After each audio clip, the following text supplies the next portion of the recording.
অবশ্যই আমি আল্লাহ তাদেরকে পরীক্ষা করব।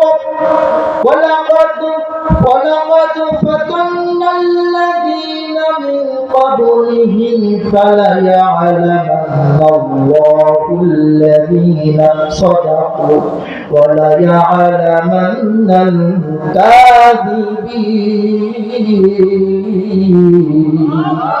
আল্লাহ তাআলা বললেন অবশ্যই আমি আল্লাহ তাদেরকে পরীক্ষা করে নেব ঈমানের দাবিতে তারা সত্যবাদী আর তারা মিথ্যাবাদী।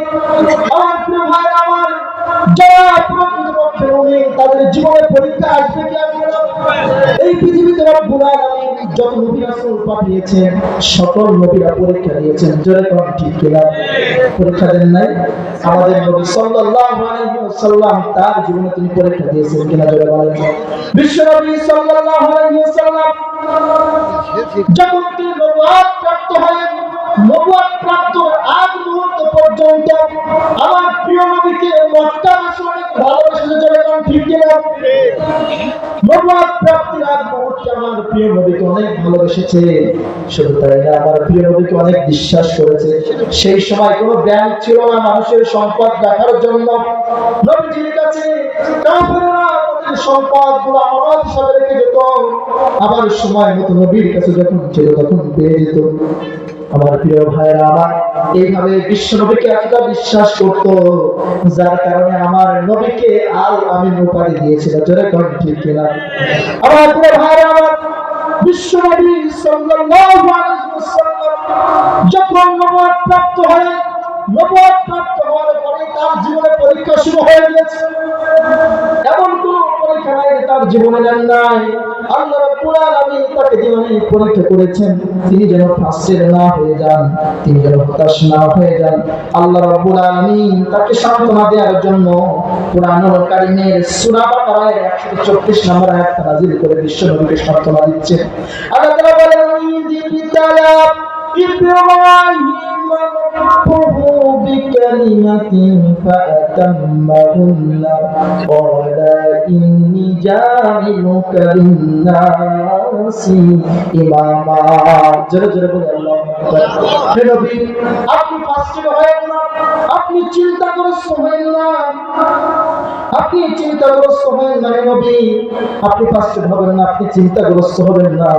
আপনার পিতা ইব্রাহিমকে আমি এর চাইতে আরো কঠিন কঠিন পরীক্ষায় অবতীর্ণ করেছি। আপনার পিতা প্রত্যেকটা পরীক্ষায় উত্তীর্ণ হয়েছে, শুধু উত্তীর্ণ হন নাই, প্রত্যেকটা পরিষ্কার পরীক্ষায় ইব্রাহিম আলাইহিস সালাতু ওয়াস সালাম পাস করেছে, যার ফলাফল স্বরূপ আল্লাহ রাব্বুল আলামিন তাকে বিশ্ব নেতা হিসেবে কবুল করেছে। তার মুমিন বান্দা হতে হলে কি হতে হবে? পরীক্ষা দিতে হবে। তিনি জাতির পিতা এমনি হন নাই, তার জীবন অসংখ্য পরীক্ষা দেয়া লেগেছে। তারপরে তারপরে তাকে জাতির পিতা ঘোষণা করে দিয়েছে। আমার প্রিয় ভাইয়েরা, আমার প্রিয় ভাই আমার, খেয়াল করে শুনুন তাহলে মুমিন বান্দার জীবনের 11 নম্বর বৈশিষ্ট্য হলো الذين يؤمنون بالغيب ويقيمون الصلاة ومما رزقناهم ينفقون। জোরে জোরে বলে আল্লাহু আকবার। 11 নম্বর গুণ হলো আল্লাযিনা ইউমিনুনা বিল গায়ব, মুমিনরা অদৃশ্যকে বিশ্বাস করে।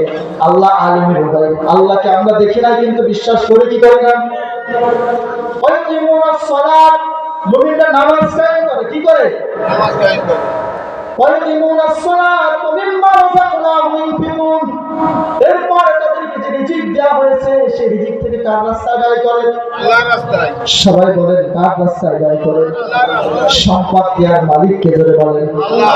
সম্পদ দেওয়ার মালিক আল্লাহ।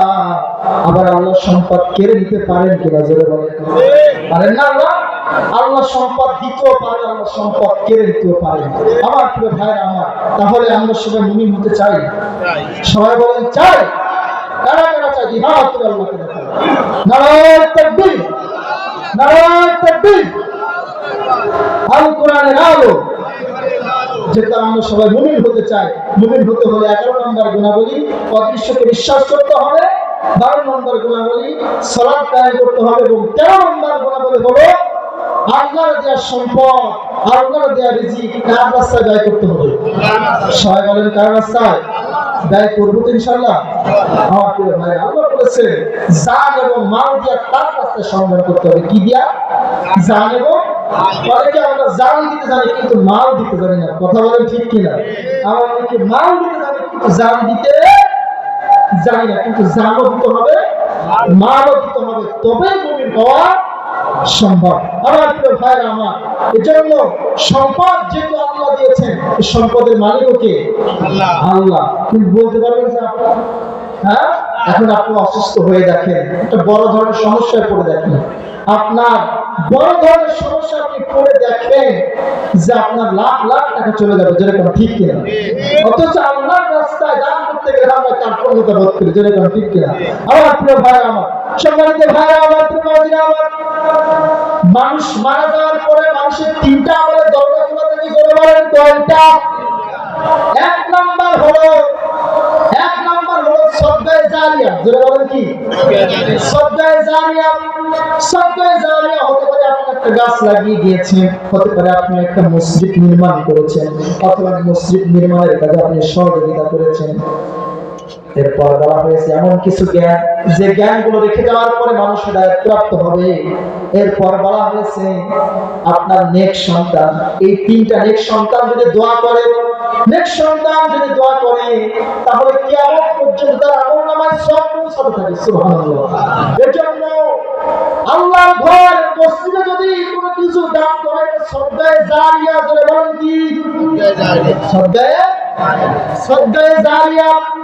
এই সদকায়ে জারিয়া যদি আপনি অংশগ্রহণ করতে পারেন, কিয়ামতের দিন সব ধ্বংস হয়ে যাবে, কিন্তু মসজিদ ধ্বংস হবে না। কিছু বলেন, কিয়ামত পর্যন্ত আপনি মারা যাবেন, মারা যাওয়ার পরেও এই মসজিদে আল্লাহর ঘরে যত মানুষ নামাজ পড়বে, তার একটা সওয়াবের অংশ আপনার আমলনামায় আল্লাহ তাআলা দান করে দিবে। এজন্য আল্লাহর ঘরে আমরা দান করব। সবাই রাজি আছেন ইনশাআল্লাহ? ও ভাই, আপনাদের কাছে অনুরোধ করছি, আমি আপনাদের কাছে দাবি করছি, ৫,০০০ করে টাকা আল্লাহর ঘরে দান করবেন ১০টা ব্যক্তি। কয়জন ব্যক্তি?